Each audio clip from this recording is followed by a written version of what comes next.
بسم اللہ الرحمن الرحیم۔ السلام علیکم ورحمۃ اللہ وبرکاتہ۔ امید ہے کہ سب حضرات خیر اور عافیت سے ہوں گے۔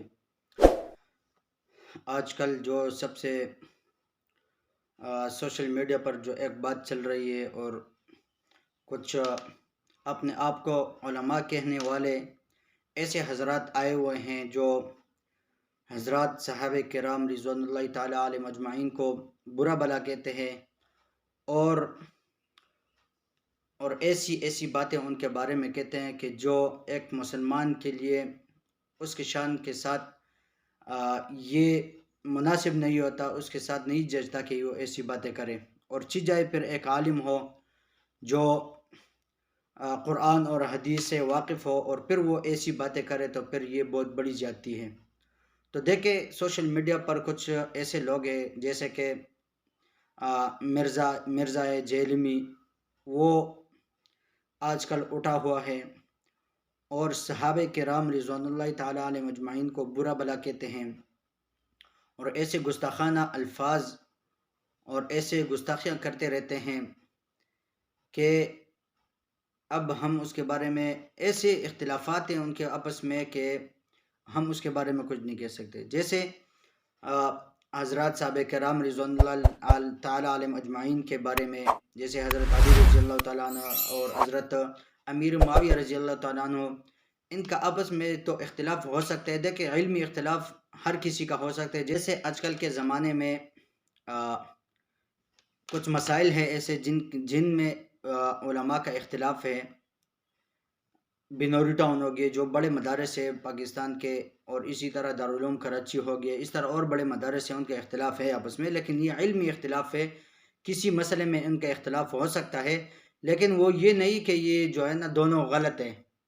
ایسے نہیں کہہ سکتے کہ دونوں جو ہے وہ بالکل غلط ہے یا گمراہ ہے، یا ایسی کوئی بات نہیں کہہ سکتے ہم، کیونکہ دونوں کے پاس دلیل ہے اور دونوں جو ہے وہ حق پر ہے، ایسا نہیں ہے۔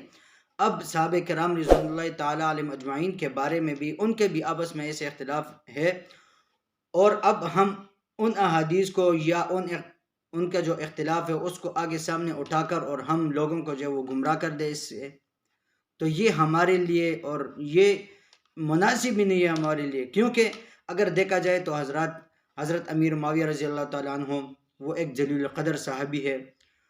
ان کے بارے میں اللہ کے حبیب صلی اللہ علیہ وسلم نے کیا ارشادات فرمایا کہ اللہ دعائیں کی ان کے لیے کہ اللہ اب کتابت اور یہ جو سلسلے ان کو سکھا دے۔ اسی طرح حضرت علی رضی اللہ تعالیٰ عنہ کے بارے میں ان کے لیے بھی نبی علیہ السلام نے دعائیں کی اور جنت کے بشارتیں دی ہے۔ اللہ رب العزت نے ان کے لیے کہا ہے کہ رضی اللہ عنہ و رضوان۔ تو پھر میں اور آپ کیا چیز ہے؟ اور ایسا کوئی شخص اٹھ جائے جو نہ عالم ہے اور نہ دین سے واقف ہے اور نہ پھر کسی قسم دین سے کوئی بھی اسی قسم کا واسطہ نہیں ہے، ایسا شخص اٹھے اور کچھ حضرات کو سامنے بٹھا کر ان سے سوالات اور جوابات کرے، یہ ہو نہیں سکتا۔ لیکن جب بات آتی ہے کوئی مستند عالم ان کے سامنے آتا ہے، جیسے کہ پچھلے کچھ مہینوں پہلے مفتی طارق مسعود صاحب جو ہے وہ وہاں آئے تھے جیلم میں، ان کو چیلنج کیا تھا۔ اسی طرح پھر یہ کچھ دن دو ہفتے پہلے بریلوی مسلک کے ایک عالم حنیف قریشی صاحب آئے تھے، انہوں نے بھی ان کو جیلم میں آ کر ان کو چیلنج کیا۔ اگر یہ حق پر ہے اور اسی طرح وہ کر سکتا ہے تو پھر یہ سامنے آ کر بیٹھتا کیوں نہیں ہے؟ پھر علماء سے بات کیوں نہیں کرتا؟ میڈیا پر آ کر ایسی بات کرتے رہتے ہیں۔ لیکن میں آپ سب مسلمانوں سے یہ عرض کروں گا کہ اس آدمی کو آپ لوگ انفالو کریں، اس کو نہ سنیں، یہ گمراہ ہے، یہ بالکل لوگوں کو گمراہ کرتا ہے۔ دیکھیں میں نے آپ کو ایک شارٹ سی مثال دے دی آج کل کے زمانے میں کہ علمی اختلاف ہر کسی کو ہو سکتا ہے، لیکن اس کو آگے بڑھا کر اور لوگوں کے سامنے کہ علماء کا آپس میں اختلاف ہے، صحابہ کا آپس میں اختلاف ہے، لیکن دوسری طرف ہم نہیں دیکھتے کہ ان کے بارے میں جو ہے آپ علیہ السلام نے ان کے لیے دعائیں کی ہے۔ اللہ رب العزت نے خود قرآن مجید میں فرمایا رضی اللہ عنہ و رضوان، میں ان سے راضی ہوں، یہ مجھ سے راضی ہے۔ پھر ہمیں اور آپ کو کیا حق بنتا ہے کہ ہم ان ایسی ہستیوں پر جو ہے اپنا ایمان جو ہے وہ خراب کرے اور اپنے ایمان اور سب کچھ برباد کر دیں؟ تو میں آپ حضرات سے یہی گزارش کروں گا کہ ایسے ان حضرات کو بالکل نہ سنیں، بالکل توجہ ہی نہ دیں۔ اگر کسی نے ان کو فالو کیا تو میں آپ حضرات سے کہتا ہوں کہ ان کو انفالو کریں۔ دیکھیں اگر آپ نے سننا ہے تو اور بھی ہمارے علماء دیوبند ہیں الحمدللہ، بہت علمی شخصیات ہیں، آپ ان کو سنیں۔ مفتی تقی عثمانی صاحب ہے، وہ بھی میڈیا پر آتے ہیں، ان کو سنیں۔ مولانا طارق جمیل صاحب ہے، ان کے بیانات ہیں اور ہوتے رہتے ہیں، ان کو سنیں۔ مولانا مفتی طارق مسعود صاحب ہے، ان کو سنیں۔ اسی طرح اور بھی بہت سارے علماء ہیں، آپ ان کو سنیں۔ آپ ان حضرات کو بالکل بھی توجہ نہ دیں۔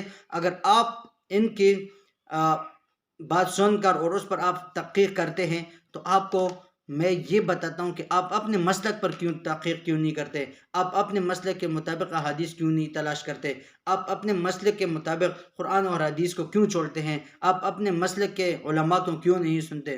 دیکھیں میں آپ حضرات کو بتاتا ہوں کہ یہ شخص گمراہ ہے، اور یہ جو ہے یہ وہ جس طرح نا یہ مرزا غلام احمد قادیانی، وہ بھی اسی طرح اٹھ کے کسی وقت میں اسی طرح وہ مناظرے کرتا تھا عیسائیوں سے کہ لوگوں میں اس کا چرچا ہو جائے، اور لوگوں کے ایسے ان کے خلاف لوگوں نے کہا کہ یہ تو بہت اچھا آدمی ہے، کفار کے ساتھ جو یہ ایسا مناظرے کرتے ہیں اور ان کے ساتھ جو ہے وہ اختلاف کرتا ہے۔ تو ایسے کرتے کرتے جب ان کے ساتھ لوگ ہو گئے تو ایسے کرتے کرتے درجہ بدرجہ کبھی مجتہد کا، کبھی امام مہدی کا، بالآخر اس ملعون نے وہ نبوت کا دعویٰ کر دیا۔ تو ایسے شخص سے جو ہے میں آپ کو بتاتا ہوں ان کو بالکل نہ سنیں، ان کو بالکل توجہ ہی نہ دیں، بہت خطرناک قسم کا آدمی ہے۔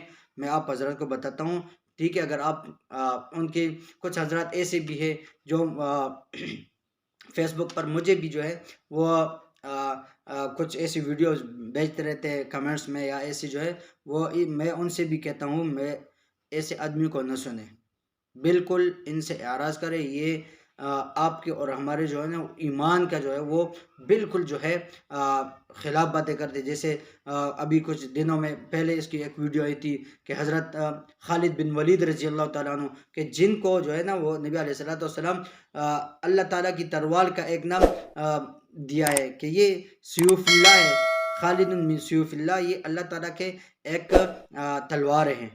تو ایسے ان کے بارے میں پھر ہمیں کیا حق بنتا ہے کہ ہم ان کے خلاف بات کریں۔ اور اسی طرح حضرت امیر معاویہ رضی اللہ تعالیٰ عنہ کے بارے میں کہ ان پچھلے دنوں میں آپ نے سنا ہوگا، وہ کہتے ہیں کہ اس کے معنی کا جو ہے وہ مختلف قسم کے مطالب بیان کرتے ہیں اور غلط بیانی کرتے ہیں۔ تو دیکھیں میں آپ حضرات سے یہی کہوں گا کہ آپ حضرات ایسے جتنے بھی آدمی ہیں ان سے اجتناب کریں، ان کو نہ سنیں۔ تو اللہ رب العزت مجھے بھی عمل کرنے کی توفیق عطا فرمائے اور آپ کو بھی۔ السلام علیکم ورحمۃ اللہ وبرکاتہ۔